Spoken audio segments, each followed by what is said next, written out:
Cette semaine, je pensais à vous. Vraiment. Et merci. Ce matin, je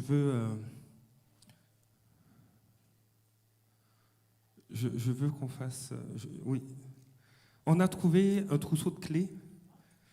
Attendez. C'est une belle Nissan, je pense. Avec quelqu'un qui aime bien aller dans le sud et surfer. Est-ce que c'est à quelqu'un? Donc, je pense que je risque d'hériter d'une belle petite voiture. Mais je souhaiterais quand même que son propriétaire puisse récupérer son trousseau de clés. Alors, vous viendrez nous voir après la célébration. C'est les clés d'une Nissan.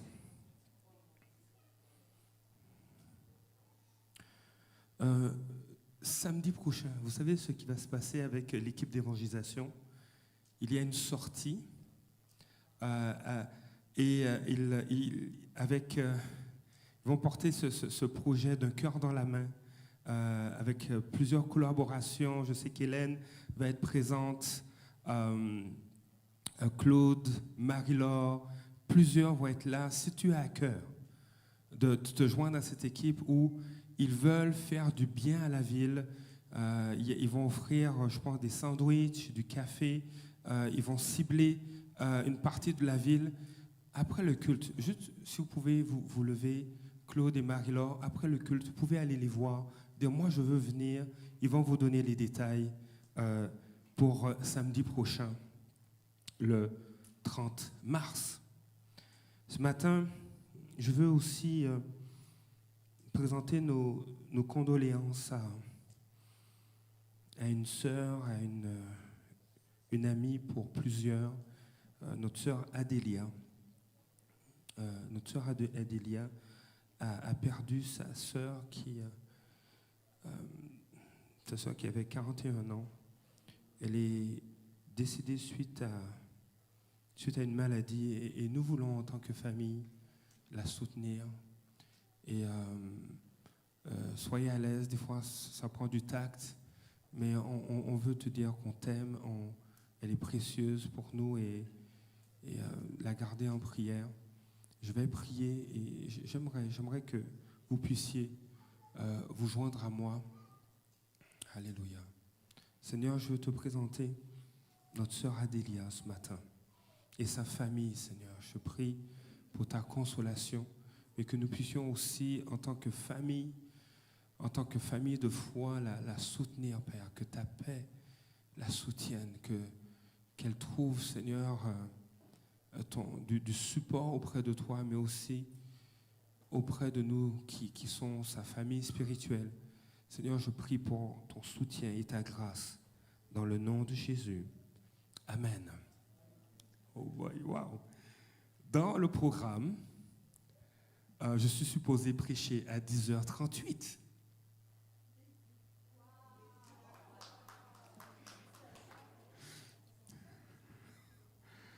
Alors, on va respecter cela. Ce matin, je n'étais pas supposé être le prédicateur invité, mais je pense que Dieu connaît toutes choses. Et j'ai 2 points ce matin que j'aimerais vous partager. Et avant tout, alors que je me préparais, il y a cette pensée qui est revenue. Et je crois qu'il est nécessaire de réitérer la pensée de Dieu tirée d'un texte dans le livre d'Ézéchiel. Il y a quelque temps de ça, j'avais emmené une exhortation qui avait pour titre « Il n'y aura plus de délai ». Et sur mon cœur, je crois qu'il faut réitérer cette pensée.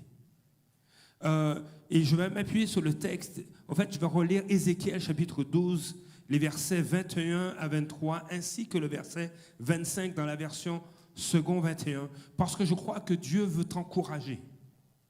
Il est dit, et des fois on se dit même à soi-même, le temps passe et aucune vision, aucune promesse ne s'est réalisé. Et Ézéchiel va dire ceci dans Ézéchiel chapitre 12, le verset 21. La parole de l'Éternel m'a été adressée. Fils de l'homme, que signifie ce proverbe qui circule parmi vous à propos du territoire d'Israël? Et ce matin, je crois que des fois, il y a des pensées qui circulent à propos de notre vie, de ta vie. Et le texte va dire ceci: le temps passe et aucune vision ne s'est réalisée. Et c'est pourquoi annonce-leur, voici ce que dit le Seigneur l'Éternel. Je ferai taire ce proverbe. On ne le prononcera plus en Israël. On ne le prononcera plus dans ta maison. On ne le prononcera plus à ton travail. On ne le prononcera plus dans ta famille. Tu ne le prononceras plus dans ton cœur. Dis-leur au contraire, il est proche, le temps où toutes les visions deviendront réalité. En effet, moi l'Éternel, je dirai ce que j'ai à dire et cela s'accomplira sans aucun délai. Oui, de votre vivante communauté de rebelles, je prononcerai une parole et je l'accomplirai, déclare le Seigneur l'Éternel. Dieu a parlé, a communiqué l'espoir à un moment de l'histoire d'Israël où les gens tellement découragés, tellement ils ne regardaient plus à Dieu, qu'ils se sont refermés et qui se sont entendus pour simplement suivre leurs propres pensées et désirs. C'est pourquoi il y a cette expression rebelle. Mais ce matin, je crois que Dieu veut t'encourager.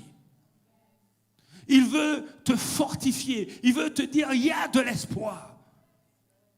Cette semaine, pendant la semaine de jeûne et prière, nous avons eu des temps le matin qui s'appelaient Chaque matin avec Jésus à 6h du matin, de 6h à 6h30 sur Google Meet. Mais nous avions aussi des temps où on voulait simplement chercher la face de Dieu. Et c'était un temps où on ne cherchait aucune performance. Ce n'était pas un temps pour performer. Ce n'était pas un temps pour démontrer nos aptitudes. C'était un temps simplement de cœur à cœur avec Dieu, de face à face avec Dieu. Et il y a cette parole à un moment donné qui résonnait de « Seigneur, nous ne cherchons pas une parole d'homme, mais nous cherchons ta parole. » Et des fois, la parole de Dieu n'est pas loin de nous. La parole de Dieu est très proche. Elle est dans ce livre.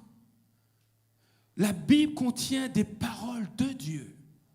Il y a des pensées pour toi. Il y a les pensées de Dieu pour ta vie. Il y a les aspirations que Dieu a pour toi. Il y a le désir. Le désir de Dieu, c'est que tu connaisses Jésus. Que tu lui fasses confiance.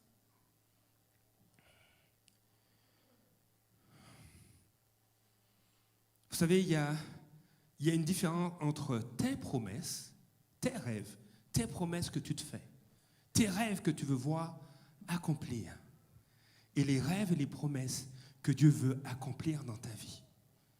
Dieu désire que tu lui fasses connaître ton cœur. Dieu désire que tu lui fasses connaître tes craintes, tes préoccupations. Mais Dieu désire te faire connaître ses rêves pour ta vie.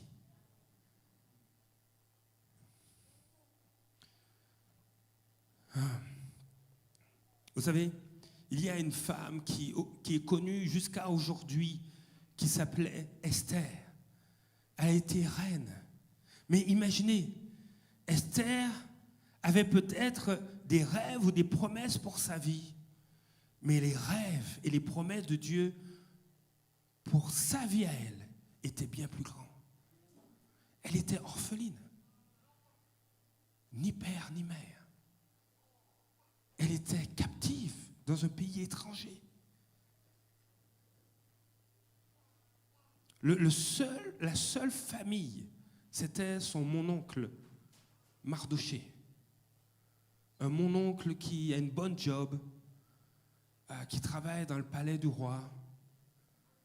Mais elle n'avait aucune autre famille. Peut-être qu'elle s'est faite la promesse, je veux retourner dans mon pays natal. Je veux me retrouver sous les bords du torrent du Bésor ou peut-être près du fleuve Jourdain. Je veux peut-être aller à un endroit où ça me rappelle mon enfance. Mais Dieu avait de plus grands rêves et de plus grandes promesses pour elle. Elle est devenue la reine du plus grand empire de l'époque. Abraham aussi avait probablement des rêves. Il voulait avoir un enfant. Mais Abraham est devenu le père d'une multitude. Parce que ça a été un homme de foi. Le rêve et les promesses de Dieu se sont accomplis. Paul de Tarse aussi avait probablement des rêves. Et on pourrait parler de d'autres personnes comme Lydie, qui était une femme d'affaires et qui a connu le Seigneur. Ce matin, je vais dire que j'ai 2 points. Et je vais tâcher de m'arrêter là, sur ces 2 points. Je crois que Dieu veut que tu connaisses son cœur pour toi. Et c'est le titre de cette pensée, le cœur de Dieu pour toi. Dieu désire que tu connaisses son cœur pour toi. Et la seule façon, je crois, de connaître le cœur de Dieu pour nous, c'est de connaître Jésus. La seule façon de connaître les pensées de Dieu pour toi, c'est de connaître Jésus. Jésus va dire, je suis le chemin, la vérité et la vie. Si tu veux venir à Dieu, si tu veux connaître le cœur de Dieu, tu dois connaître Jésus. Et ce qui me touche, nous sommes dans la période de Pâques. Et je disais, Seigneur, qu'est-ce que je peux emmener comme message? Pâques s'en vient. Et je lisais, j'aime beaucoup l'évangile de Jean. Si tu ne lis pas beaucoup la Bible,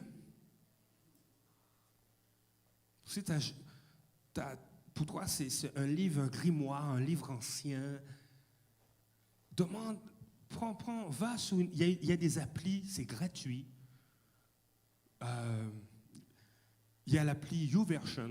Tu vas sur, tu te procures ça et tu te mets à lire l'évangile de Jean. Tu prends la Bible, c'est un livre de la Bible. Le mot Bible vient du latin, je pense, Biblia, qui signifie les livres. Et puis c'est devenu un singulier, la Bible. Alors de Biblia à Bible, mais ça signifiait les livres. Et tu prends le temps de lire l'évangile de Jean. C'est le cœur de Dieu pour l'humanité.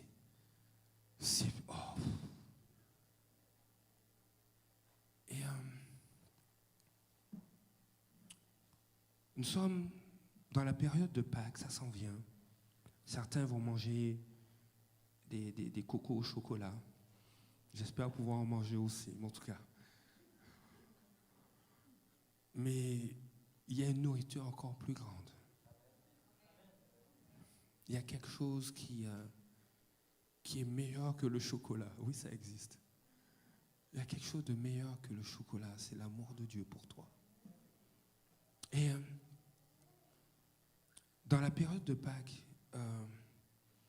je suis allé, je dis, bon, ok, à partir de Jean 12, c'est 6 jours avant la Pâques. Puis j'ai continué à lire. Et vous connaissez, vous savez, dans cette ville qui s'appelait Jérusalem, Jésus s'est fait arrêter parce qu'on voulait le tuer.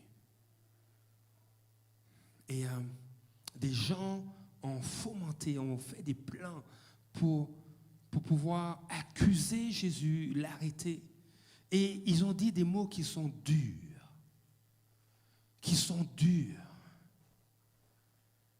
Et on va lire un passage justement de cet événement. Jésus a pris un repas avec ses amis.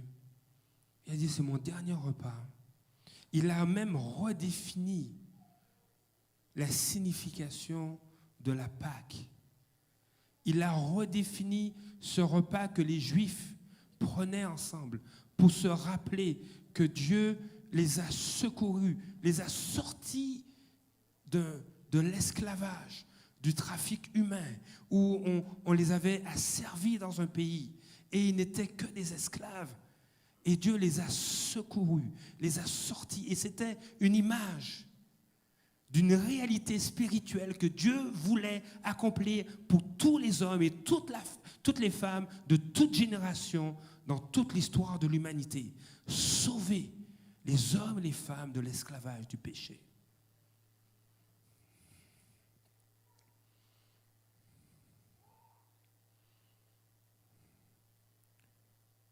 Le péché et ses conséquences sont hideuses, sont destructrices. Il y a un sens, il y a une signification étymologique du mot péché. C'est rater la cible.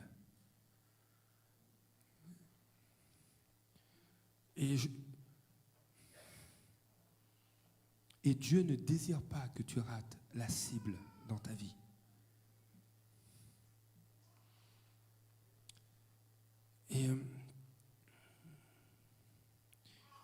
Et Dieu a secouru, a sauvé toute une nation, tout un peuple.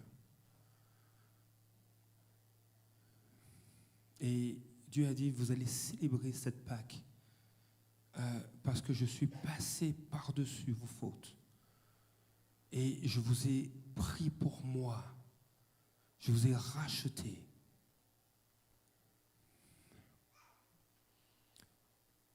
Et c'est particulier parce que dans cette histoire, Dieu a dit à Moïse, donc on est dans le Saint-Testament, tu prendras un agneau, tu vas le sacrifier, mais vous allez le préparer comme un bon repas, un bon gigot d'agneau, et vous allez le manger en famille. Et si vous êtes une trop petite famille, tu prends une autre famille avec toi, et vous allez manger cela ensemble. Mais alors que l'agneau a été tué, vous allez prendre de son sang. Et puis vous allez mettre ce sang sur vos portes, sur les linteaux de vos portes de maison. Et puis vous allez apprêter ce repas. Vous allez manger ça avec des herbes qui ont un goût amer. Vous allez prendre du pain, mais arrangez-vous pour que dans ce pain que vous allez préparer, dans cette pâte à pain, il n'y ait pas de levure, qu'il n'y ait pas de levain non plus. Donc le pain va être plat, il ne va pas... Et vous allez manger cela avec l'agneau. Et vous allez le faire rapidement parce que après ça, vous allez quitter ce lieu, ce pays qui vous a gardé en esclavage. Vous allez partir. Et il y avait ce sang de l'agneau qui était mis sur les portes, qui protégeait les familles d'Israël du jugement que Dieu exerçait sur une nation qui avait gardé des innocents en esclavage. Il dit, l'agneau qui est mort prend votre place parce que j'efface vos péchés et vos fautes. Et c'est une image d'une réalité spirituelle qui s'est accomplie en Jésus-Christ. Jésus est cet agneau dont le sang a coulé et qui a pris notre place. Et Jésus est venu prendre notre place, oui, pour qu'on soit réconcilié avec Dieu. Mais Jésus est aussi venu pour nous montrer le cœur de Dieu pour chacun de nous.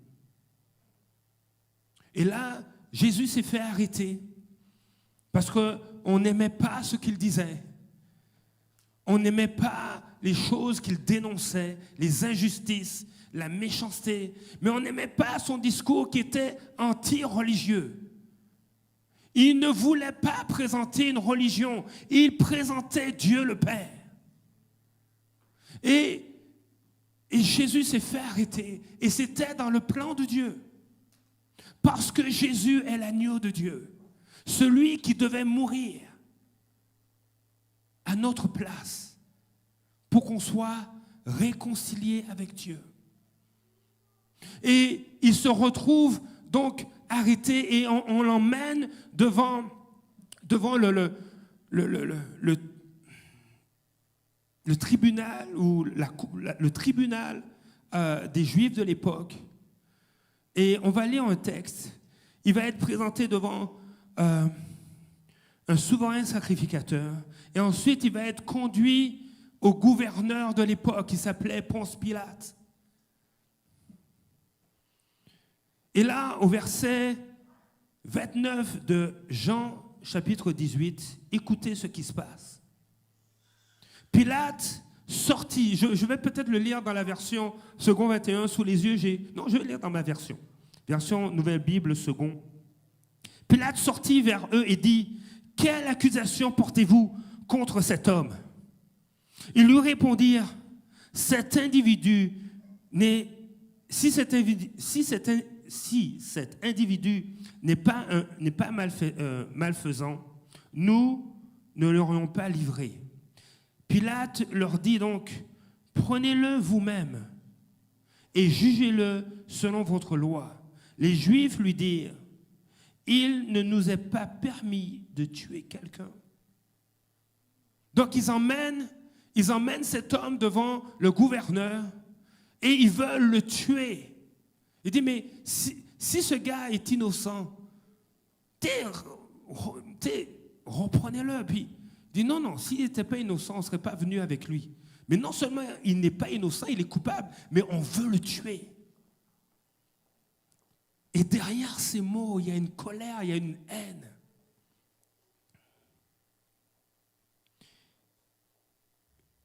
Cela afin que s'accomplisse la parole que Jésus avait dite, pour signifier de quelle mort il allait mourir.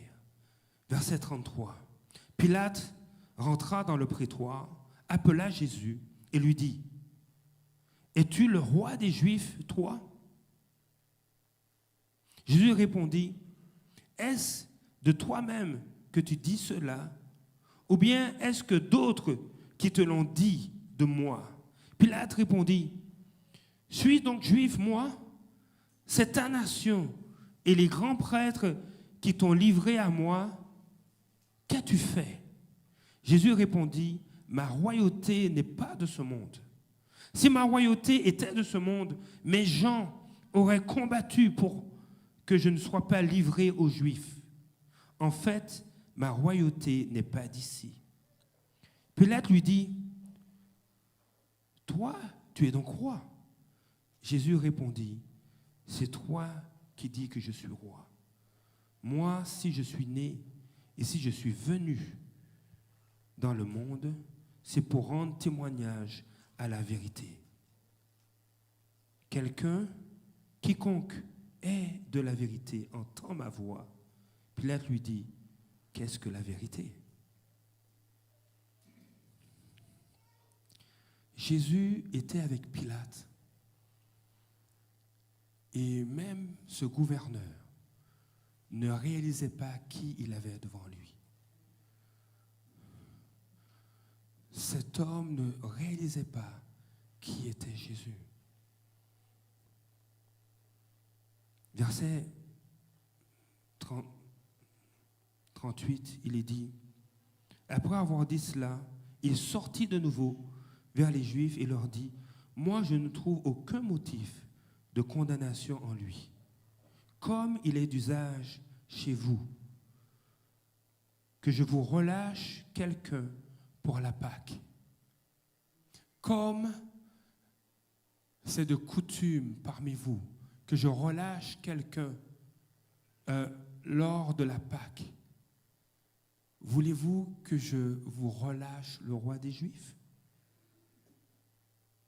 Décidez donc, vous relâcherai-je le roi des Juifs? » J'aime l'humour de Dieu, même dans ces circonstances. Un homme s'est fait arrêter. On veut le tuer. Et dans cette traduction, il est mentionné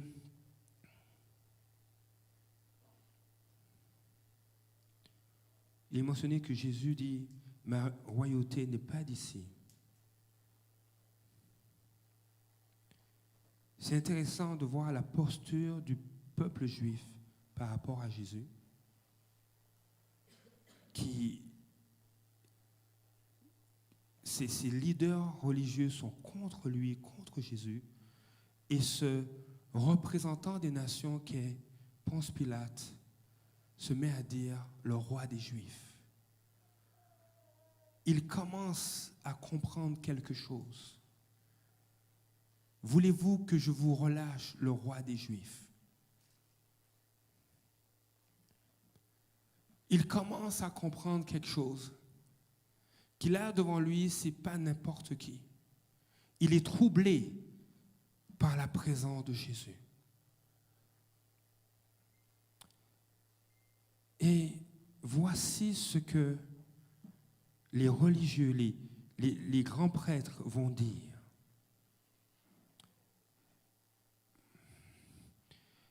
Et tout cela, c'est pleinement dans le plan de Dieu.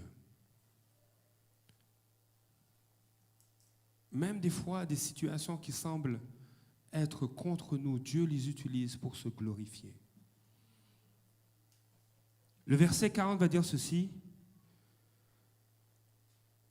Alors, ils se mirent à crier, ceux qui ont emmené Jésus à Pilate. Alors, de nouveau, ils crièrent tous, non pas lui, mais Barabbas. Non pas lui, mais Barabbas. Non pas lui, mais Barabbas. Or, Barabbas ou Barabbas était un brigand. Et on va rester sur ce verset.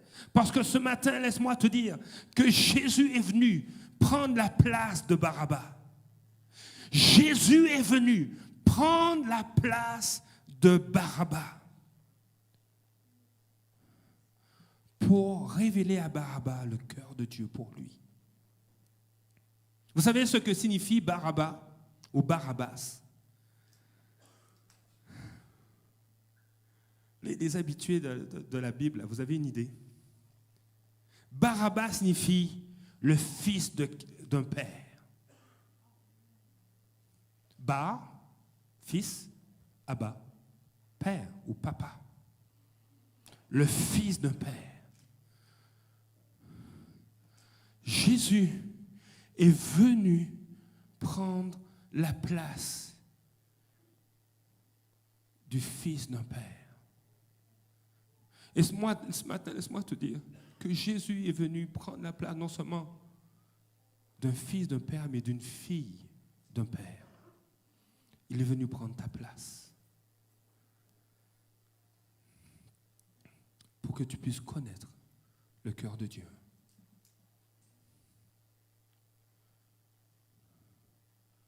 Nous, autant d'enfants qu'il y a,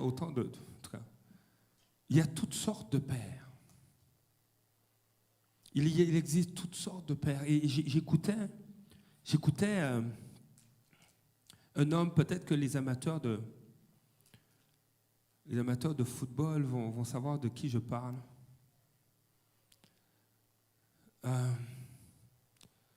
Sherman Smith, ça vous dit quelque chose, Sherman Smith? Sherman Smith est un ancien joueur de football professionnel américain. Il a été, et je ne sais pas si on peut afficher l'image, il a été porteur de ballon pendant 8 saisons avec les Seahawks de Seattle et les Chargers de San Diego entre 1976, ouais, ça fait longtemps, hein, et 1983. Il a été également entraîneur des porteurs de ballon, des running backs, c'est ça? Oui, hein? Oui, running back, ok. Merci Paul, merci Olivier. Donc il a été les coachs des running backs, donc les porteurs de ballon, de telle sorte que lors du 58e Super Bowl, leur équipe, je pense que c'est les Seahawks, ouais, ont gagné le 58e Super Bowl. Et Sherman Smith est chrétien, et il va dire ceci, c'est que les pères sont supposés être les intermédiaires entre la terre et le ciel pour présenter Dieu. Pour présenter Dieu le Père. Mais les pères sont comme des miroirs qui sont brisés, qui sont cassés et qui n'arrivent pas à refléter Dieu comme il faut.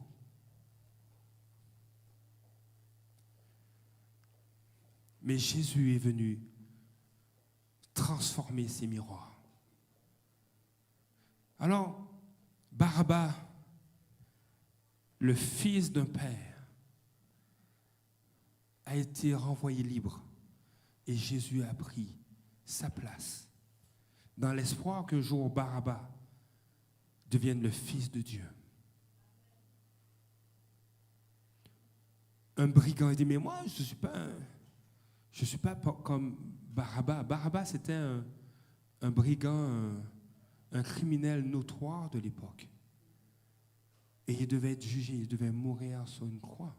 C'était le supplice ultime réservé aux condamnés à l'époque romaine. C'était une malédiction, c'était une honte.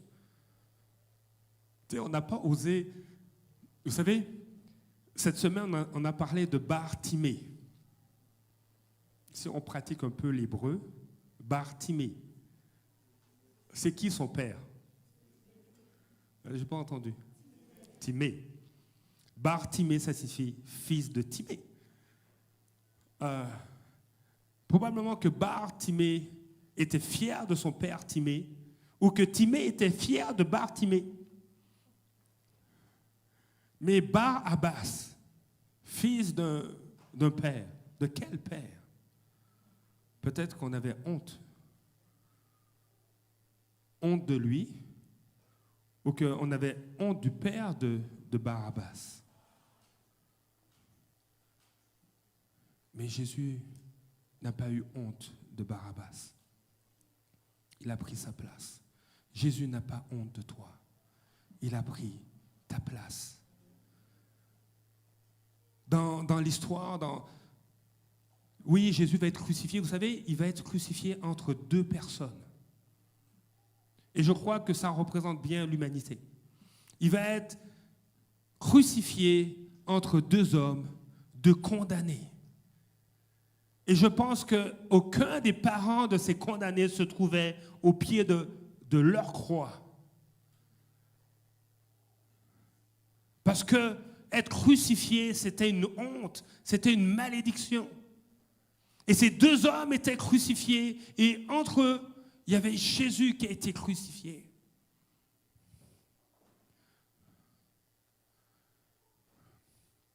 Je crois que nous sommes comme ces deux hommes crucifiés. La seule différence, c'est que nous ne sommes pas sur des croix.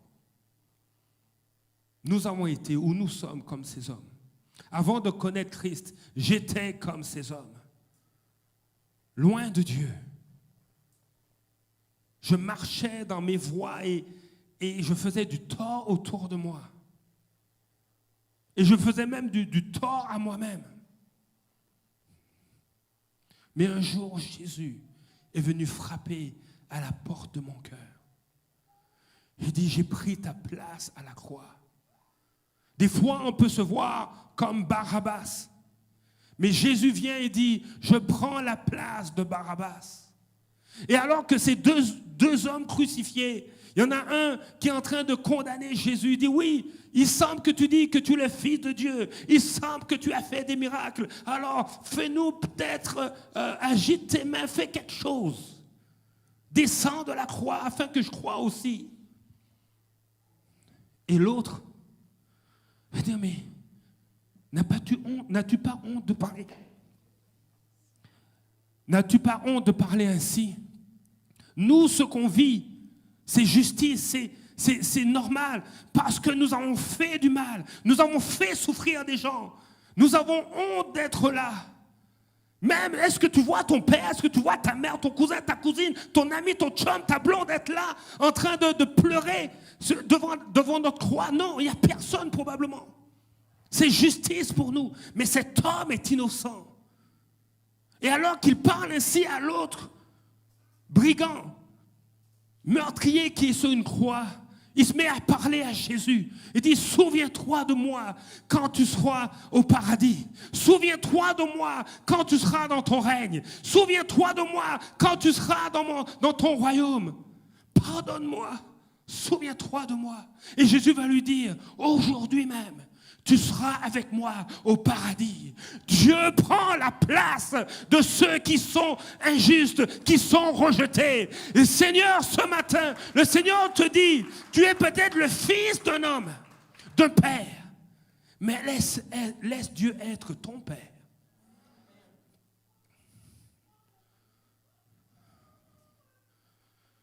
Vous avez peut-être vu des adaptations de ce passage concernant Barabbas. Je me souviens, j'ai cette image dans mon esprit où je pense que c'est tiré de l'adaptation La Passion du Christ, où on voit, et c'est puissant, ces images sont puissantes, on voit justement cet acteur qui interprète Barabbas, qui vient et hostile, plein d'orgueil, de fierté. Il sait qu'il est supposé mourir. Mais il est là et puis il grogne comme un ours. En tout cas, j'essaie de faire l'ours, mais bon, ça fait plus rire, c'est bon. Mais dans cet événement, on va voir, Jésus va être là. Et alors que Jésus a été frappé, humilié, fouetté, sa présence, juste sa présence, commence à avoir un impact sur Barabbas, dans l'adaptation présentée dans le film La Passion du Christ. Et j'ai cette image. Et on voit dans Jean chapitre 19, au verset 1, alors Pilate prit Jésus et le fit fouetter. Les soldats tressèrent une couronne d'épines qu'ils lui mirent sur la tête. Ils l'habillèrent d'un vêtement de pourpre. Ils venaient à lui en disant « Bonjour, roi des Juifs » et ils lui donnaient des gifles. Verset 4, Pilate sortit de nouveau et dit aux Juifs « Vous l'amenez dehors pour que vous sachiez que je ne trouve en lui. Je vous l'amène dehors pour que vous sachiez que je ne trouve en lui aucun motif de condamnation. » Jésus sortit donc, portant la couronne d'épines et le manteau de couleur pourpre. Pilate leur dit, « Voici l'homme. » Il dit, « Oui, voici l'homme que vous voulez tuer. » Mais il y a un autre écho à cette déclaration. Et à mes yeux, cet écho, c'est « Voici l'être humain. Voici ce à quoi il ressemble à l'intérieur, sans Dieu. Voici l'homme. » Et en latin, « ecce homo ». Voici l'homme. Et alors qu'il présente Jésus à cette foule, Barabbas est là. Et dans cette scène, Barabbas se tait. Il ne comprend pas ce qu'il est en train de vivre. Mais il y a un homme qui est prêt à prendre sa place. Il y a un homme qui est prêt à prendre ta place pour que tu puisses connaître le cœur de Dieu pour toi.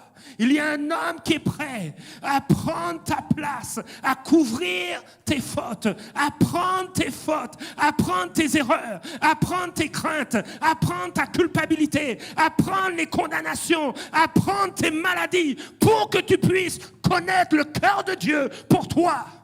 Nous ne pouvons pas rester insensibles à ce que Dieu fait à travers Christ. Nous ne pouvons pas nous taire, nous ne pouvons pas être indifférents. Jésus a pris la place de Barabbas. Il a pris la place d'un fils d'un père. Il a pris notre place pour qu'on devienne les fils de Dieu.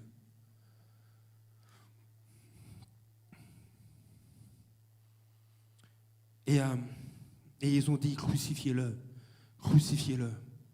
Et les Juifs vont répondre à Pilate.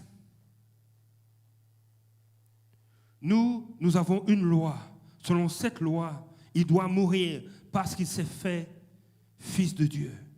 Quand Pilate entendit cette parole au verset 8, quand Pilate entendit cette parole, sa crainte augmenta. Quand Pilate entendit cette parole, Pilate eut très peur. Et laissez-moi vous dire que Pilate, c'était pas c'était pas un enfant de cœur. L'historien Joseph va écrire, va mentionner que Pilate a été comme rapatrié à Rome à cause de sa cruauté. Non, c'était pas un enfant de cœur. Il a été rapatrié à cause de la violence avec laquelle il exerçait ses fonctions. Et cet homme a eu peur. Oh my. Jésus a pris ta place, a pris ma place. Et aujourd'hui, le Seigneur dit, mais peut-être que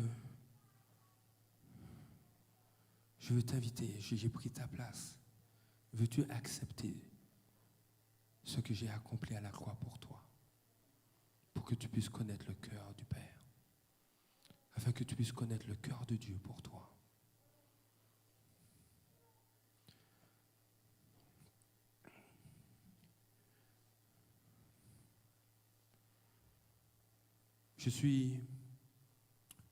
Mes parents sont toujours vivants. Je ne suis pas loin de... Je vois à l'horizon les 50 ans qui s'en viennent. Je les vois là. Mes parents sont toujours vivants. Je bénis Dieu pour mon père et ma mère. Mais avant eux, je bénis Dieu parce qu'il est mon Père. Dans les moments les plus sombres, Dieu est là. Dans les moments les plus difficiles.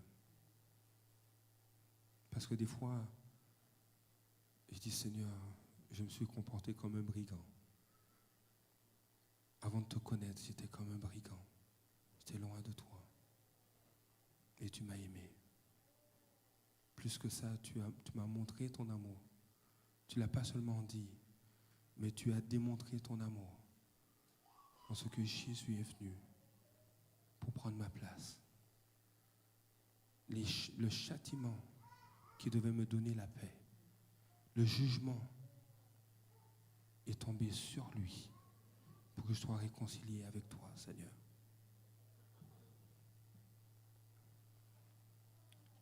Et qu'est-ce que tu fais de cet amour? Veux-tu que Dieu soit ton Père? Veux-tu lui donner ton cœur, ta vie? Parce que Jésus a donné sa vie pour toi. Et vous savez, la parole de Dieu dit, par un seul, la mort est rentrée dans le monde.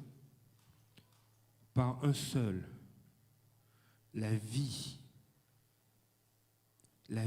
est rentrée pour que tous aient la vie en lui, de sorte que votre vie ne vous appartient plus, mais appartient à Christ. On appartient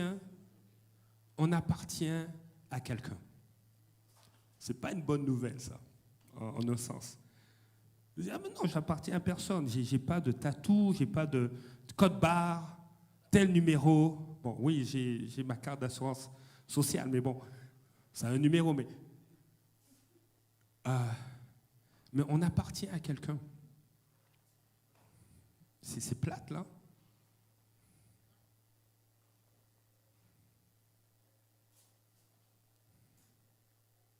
Vous savez, il y a des personnes qui vont vivre en fonction des sondages, en fonction de ce que les autres pensent, les autres disent, le courant de pensée du moment, la mode du moment.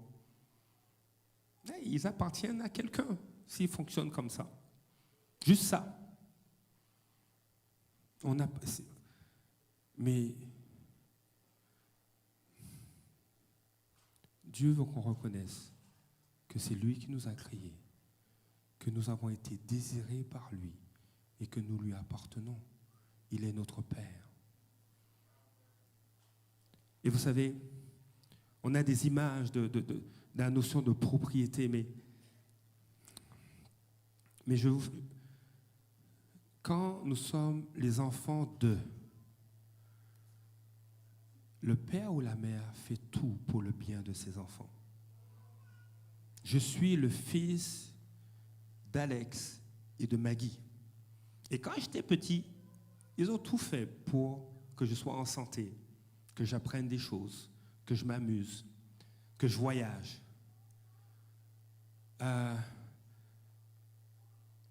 Avant ma préadolescence, je souffrais d'asthme.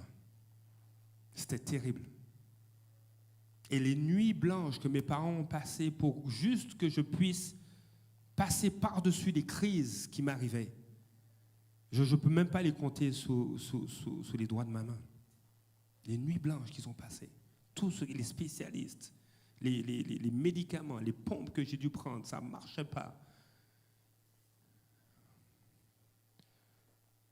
Et oui, je suis le fils de Maggie et d'Alex. En quelque part, je ne veux pas dire que je leur appartiens, mais je viens d'eux. Mais Dieu désire nous rappeler que nous sommes appelés à venir de lui. Et il veut notre bien. Le deuxième point que je veux emmener, vous savez, Sherman Smith, son désir, comme il a été joueur de football américain. Et à un moment donné, il va dire ceci. Il dit de lui que lorsqu'il était jeune, il a été dans une équipe où il a rencontré un coéquipier. Il est dit Smith qui menait les Red Hawks de Miami au titre de Mid-Atlantic Conference pendant 3 années consécutives en tant que quarterback, a été le premier choix offensif des Seahawks de Seattle en tant que franchise d'expansion en 1976. Jusqu'à ce moment-là, il désirait ardemment savoir qui était Jésus. Mais il a dit qu'il n'avait jamais connu que d'autres personnes qui l'empêchaient de le voir. Les gens qu'il a rencontrés étaient des gens qui l'empêchaient de voir Jésus. Des chrétiens qui me disaient ce que Jésus pouvait faire, mais qui ne me montraient pas la différence qu'il faisait en eux. Comme Zachée dans Luc 19, Smith voulait voir Jésus, mais il a dû trouver son sycomore pour le voir. Dieu est ton Père et tu es sa fille, tu es son fils. Quand tu donnes ta vie à Jésus, quand tu donnes ton cœur à Jésus, mais tu es appelé à être le sycomore de quelqu'un. Tu es appelé à montrer qui est Jésus. Tu es appelé à révéler qui est Jésus pour cette personne. Qu'elle puisse voir Jésus à cause de toi. Qu'elle puisse voir Jésus à travers toi. Tu es appelé à être le sycomore de quelqu'un. Et Sherman Smith va dire, lorsque j'étais en dernière année d'université, je me souviens d'être rentré de cours, d'avoir regardé les étoiles dans le ciel et d'avoir dit à Dieu que j'avais besoin de quelqu'un pour me montrer Jésus. Et Ken, il y a des noms américains qui sont spéciaux, hein. Ken Hutcherson, défenseur des Seahawks, était mon sycomore en raison de la façon dont il vivait sa vie. En arrivant à Seattle, Smith se souvint d'un grand homme, et vous le voyez en arrière, un grand homme noir qui traversait à grande enjambée la cafétéria pendant le camp d'entraînement avec un t-shirt sur lequel on pouvait lire « Hutch va à Seattle pour mener le combat de Dieu ». Et Smith va dire « Oh, le mec, voilà un autre chrétien qui va me parler de Jésus, mais qui ne va jamais passer à l'acte. » Et là, il y a quelque chose qui va se passer. Lors du dernier match de pré-saison, dans le quatrième quart-temps, Hutcherson a été touché par derrière et a subi une blessure qui a mis fin à sa carrière. Lorsque l'équipe médicale a passé son genou au rayon X, on a eu l'impression que le genou avait explosé. Après le match, Smith est allé chercher son ami Ken, c'est plus facile, dans les vestiaires pour le réconforter, comme il l'avait fait celui qui l'appelait Hutch tout au long du camp d'entraînement de pré-saison, alors qu'il s'était rapproché. Il s'était assis sur la table de la salle d'entraînement avec des packs de glace sur les genoux et le plus grand sourire sur le visage. Je me suis dit qu'il lui avait probablement donné des analgésiques. Hutch a vu mon visage et m'a dit « Je suis excité parce qu'il ne se passe rien dans ma vie qui ne soit d'abord passé par les mains de Dieu. » Je savais qu'on ne pouvait pas simuler cela. Alors tout de suite, dans les vestiaires, je lui ai demandé de m'en dire plus. Et il a partagé l'évangile avec moi. Dieu m'a béni. Dieu a étendu sa main sur notre relation, permettant de rester amis. Il a été mon pasteur jusqu'à ce que Dieu le ramène chez lui en 2013. Hutch est décédé suite à un cancer des poumons. Ken Hutcherson a été le sycomore de Smith. Et Dieu t'appelle à être le sycomore de quelqu'un.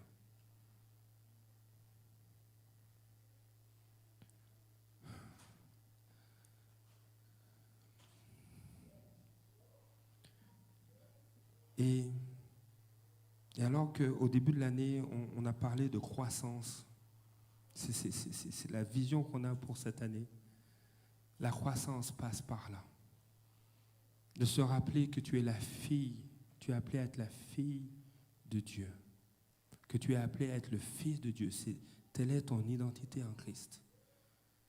Mais que tu as le mandat d'être aussi un sycomore pour quelqu'un.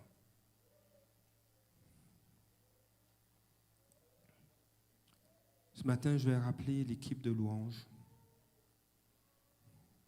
Ou juste la guitare, si c'est possible.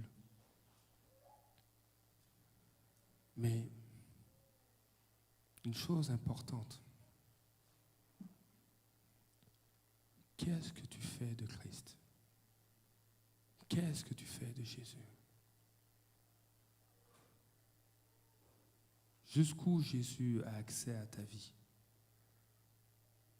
Jusqu'où Jésus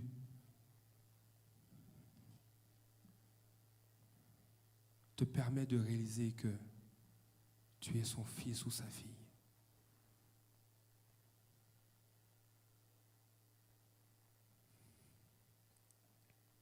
matin,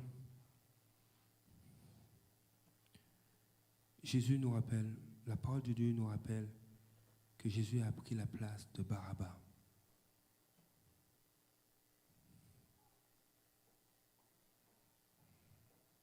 Et humblement, en quelque part,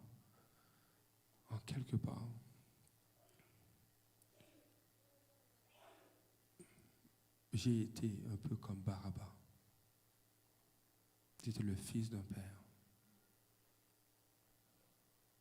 Mais aujourd'hui, parce que Jésus est le Seigneur de ma vie, le Sauveur de ma vie, je suis un fils de Dieu. Et je pense que plusieurs peuvent dire la même chose.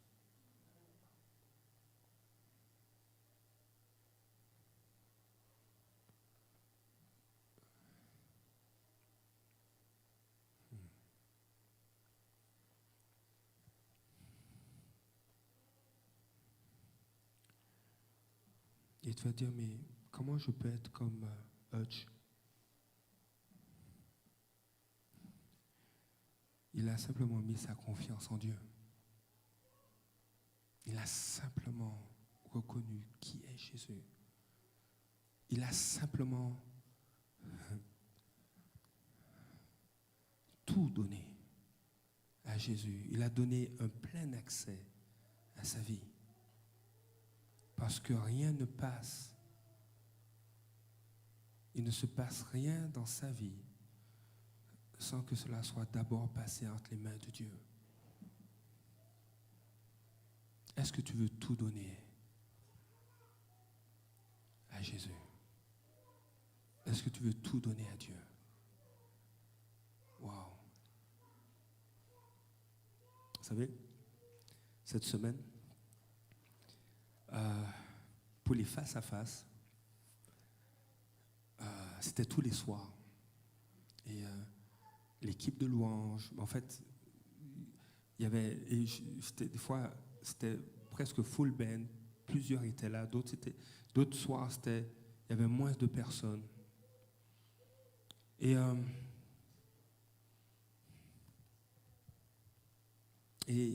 je me préparais en après-midi. Seigneur, qu'est-ce que tu veux faire? Et puis j'avais aucune idée.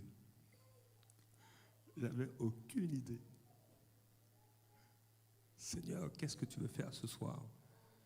Et il y avait des fois, je méditais, je lisais ma Bible, et puis je dis, Seigneur, qu'est-ce que tu veux faire ressortir? Et les soirs étaient en co-animation avec la responsable de l'intercession, avec Esther. Et puis je lui écrivais en après-midi, as-tu reçu quelque chose? Et puis il me dit, non, j'ai rien. Ou il y a eu des fois, il dit, j'ai tel passage, ok. On se retrouvait ici, je dis, Seigneur, j'ai pas dit ça, je dis, Seigneur, ne me fais pas honte, j'ai pas dit ça. Parce que l'expérience est venue que Dieu est en contrôle. Et la formule, le format, c'était pas de rencontrer un pasteur, ni la responsable de l'intercession. C'était de rencontrer Dieu, de rencontrer sa parole, de laisser sa parole travailler nos cœurs. Et j'ai compris que Dieu me disait, ne stresse pas. Laisse tout passer entre mes mains. Et regarde ce que je vais faire. Et de soir en soir,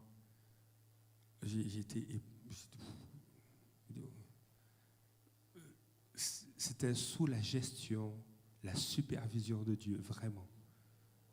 Les chants qui ont été emmenés, les moments, c'était wow. Les versets qui ont été partagés, la parole qui a été communiquée, les encouragements, les exhortations, on dit wow. Les personnes qui étaient là, c'était pas fait, qui vivaient quelque chose, ils étaient touchés par Dieu. Ça n'a pas été organisé par le gars des vues, vraiment pas. Dieu a touché, Dieu a parlé.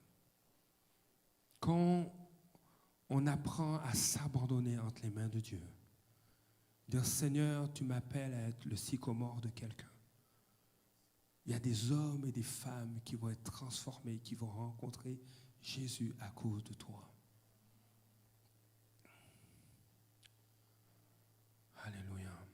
Ce matin,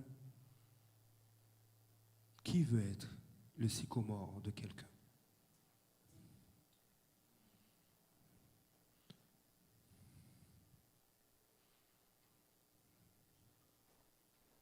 Ce matin, peut-être que tu n'as pas donné ta vie à Jésus, mais je veux pas manquer l'occasion de te demander, est-ce que tu veux donner ta vie à Jésus? Est-ce que tu veux être comme, je ne veux pas m'accrocher cette fois-ci, est-ce que tu veux être comme cet homme qui dit, Seigneur, je veux être avec toi dans ton paradis. Je veux tout te donner, je veux te faire confiance. Parce que tu as choisi de prendre ma place. Si c'est ton cas, je t'invite à te lever. Si tu veux donner ta vie à Jésus, je t'invite à te lever. Si tu veux être le sycomore de quelqu'un, je t'invite à te lever. Et nous allons prier. Si tu ne veux pas être le sycomore de quelqu'un, c'est correct, tu as le droit. C'est vrai. Tu as le droit. Alléluia. Alléluia, Père.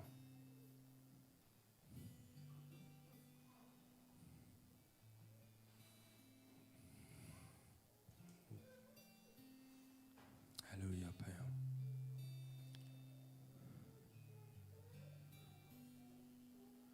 Seigneur, je sais qu'il n'y aura plus de délai. Ce que tu déclares restauration, ce que tu déclares prend place. Tu déclares délivrance, ce que tu déclares prend place. Tu déclares pardon. Seigneur, tu pardonnes celui qui se tourne vers toi et qui reconnaît ses manquements, qui reconnaît ses fautes. Seigneur, à travers Christ, tu pardonnes. Seigneur, ce matin, alléluia, si tu as sauvé cet homme qui était sur une croix, tu peux nous sauver. Si tu as pris la place de Barabbas, Seigneur, il n'y a pas quelque chose que je ne peux pas te donner.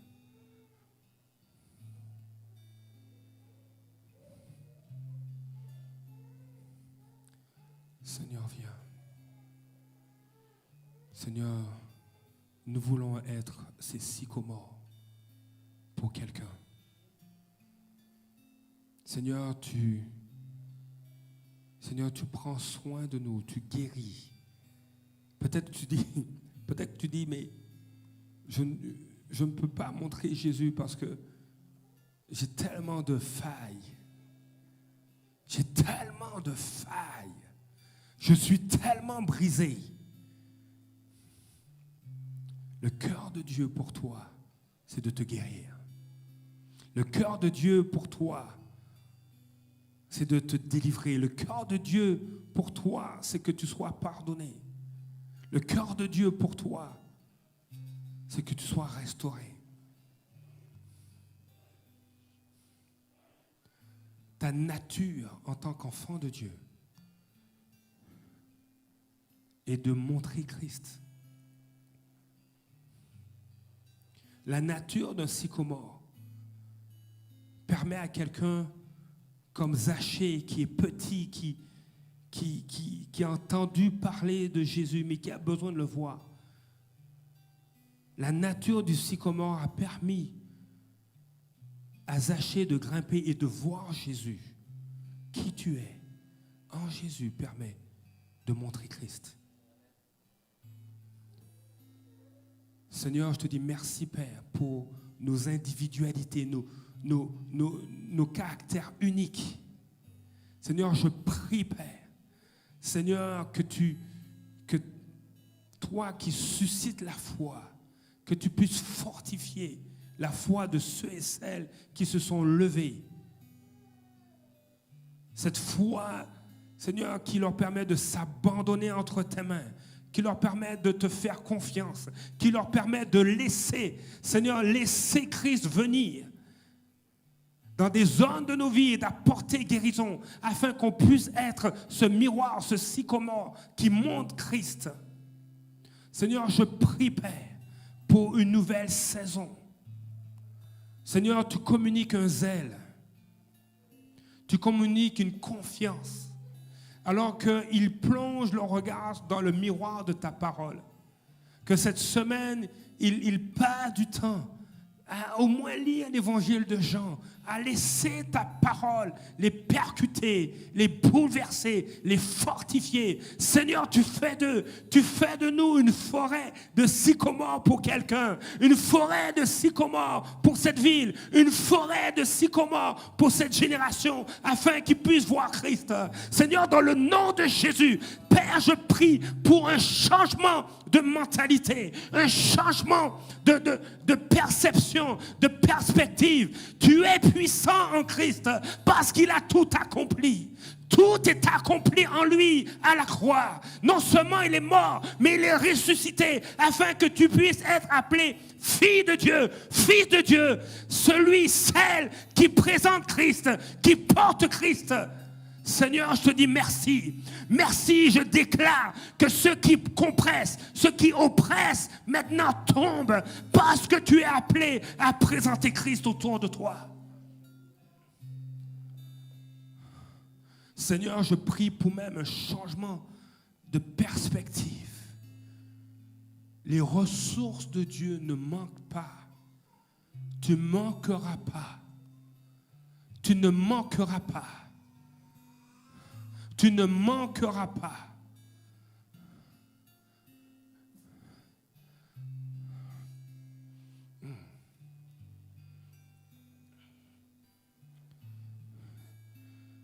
Il y a un temps où les mensonges doivent être dévoilés. Tu ne manqueras de rien. Tu ne manqueras de rien. Si tu as besoin d'amour, cette semaine, il a dit, nous avons besoin de mariner. Quand on veut faire de bons steaks sur le barbecue, des fois, on fait mariner la viande dans des épices. Une bonne marinade, et puis on fait cuire ça sur le barbecue, ça sent bon. Des fois, on a besoin de mariner dans la parole de Dieu. Tu ne manqueras pas. Le parfum monte, mais la viande goûte bon. La fumée monte, et puis ça attire. Waouh, ça sent bon. Mais la viande n'a pas perdu son goût. Les épices sont restées. La saveur est là. Quand tu communiques Christ, c'est comme un parfum, comme cette fumée qui monte. Et les gens sont attirés. Ils disent, mais j'en veux plus, je veux manger Jésus. Mais toi, tu ne perds pas ta saveur. Seigneur, je te dis merci, Père. Seigneur, nous saisissons cela par la foi. Seigneur, que ce qui est de toi demeure dans les cœurs maintenant. Simplement ce qui est de toi. Ce qui est de toi demeure. Ce qui n'est pas de toi, Seigneur, nous n'en voulons pas. Les mensonges, nous n'en voulons pas. Nous voulons juste la vérité. Et c'est Jésus.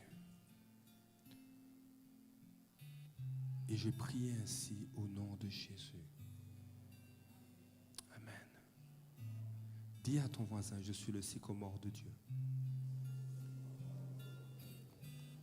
Alléluia. Alléluia. Alléluia. Wow. On peut rendre gloire au Seigneur. Alléluia.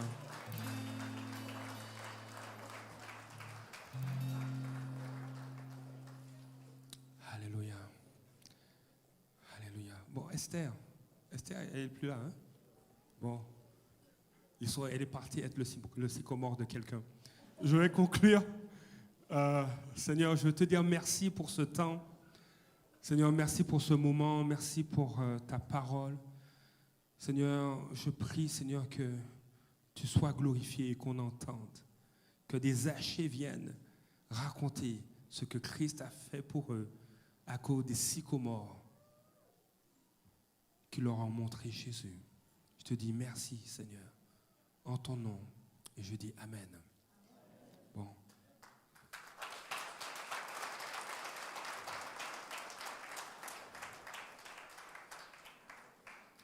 J'ai 5 minutes d'avance sur l'horaire.